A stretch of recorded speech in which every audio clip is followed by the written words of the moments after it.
Welcome future nurses and NORCET warriors in this series of NORCET Fact by Suman या NORCET Guide. So students, जैसे कि हम जानते हैं हम बहुत बार शॉक के बहुत सारे टाइप्स भूल जाते हैं. क्या ये आपके साथ होता है?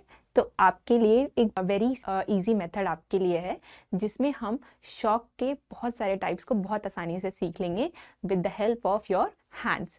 सो स्टूडेंट्स, जैसे कि हम जानते हैं शॉक एक बहुत ही लाइफ थ्रेटनिंग कंडीशन है जिसके अंदर बॉडी के अंदर ब्लड का जो फ्लो होता है वो टिश्यूज तक प्रॉपर नहीं पहुंचता, जिसे हम इनएडिक्वेट टिश्यू परफ्यूजन कहते हैं. So let's dive into our topic और हैंड्स की हेल्प से आज हम शॉक के बहुत सारे मेजर 5 टाइप्स को डिस्कस करेंगे.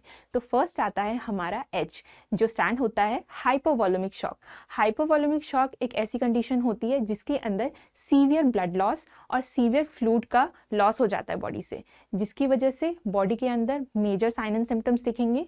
For example blood pressure low हो जाएगा और फ्लूइड की कमी हो जाएगी, और साथ ही साथ में इसके कारण हो सकते हैं ट्रॉमा, इंजरी या फिर सीवियर डिहाइड्रेशन.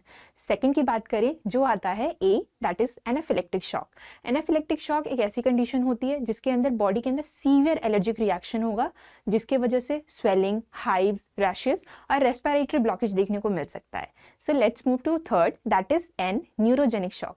न्यूरोजेनिक शॉक एक ऐसी कंडीशन होती है जिसके अंदर सीवियर स्पाइनल कॉर्ड इंजरी की वजह से हमारी ब्लड वेसल्स में वैसोडाइलेशन हो जाता है. ठीक है, अब next let's move to the fourth one which is D, which stand for distributive shock.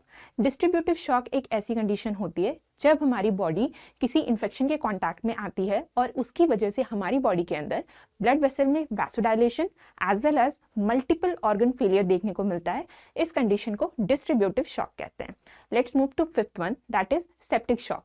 Septic shock एक ऐसी कंडीशन होती है जिसके अंदर बॉडी के अंदर सीवियर इन्फेक्शन हो जाएगा और उसकी वजह से हमें मेजर साइन एंड सिम्टम्स देखने को मिलेंगे. फॉर एग्जाम्पल फीवर, साथ ही साथ में बॉडी का टेम्परेचर बहुत ही ज़्यादा रेज होगा, और साथ ही साथ में जो पेशेंट होगा उसका ब्लड प्रेशर लो होगा, और पेशेंट की जो मेंटल कंडीशन होगी वो कंफ्यूज स्टेट में होगी. तो ये हमारे 5 मेजर शॉक के टाइप्स थे. सो स्टूडेंट्स, सबसे पहले अगर मैं टिप की बात करूँ तो हमें नोटिस करना है किसी भी पेशेंट के अंदर कोल्ड, साथ में काल्मी skin, as well as we have to notice the blood pressure if it's low, और साथ ही साथ में अगर पल्स रेट बहुत ज़्यादा हाई है. और अगर मैं नर्सिंग टिप की बात करूं तो सबसे पहले किसी भी शॉक की कंडीशन में हमें पेशेंट के एयरवे को असेस करना है, साथ ही साथ उसे मेंटेन करना है और IV फ्लूइड का एडमिनिस्ट्रेशन करना है as soon as possible. So students, use your hand and never forget the types of shock. For more interesting videos, follow our Instagram handle, as well as for more practice and informative videos, please install our Nursing Next Live 1 application.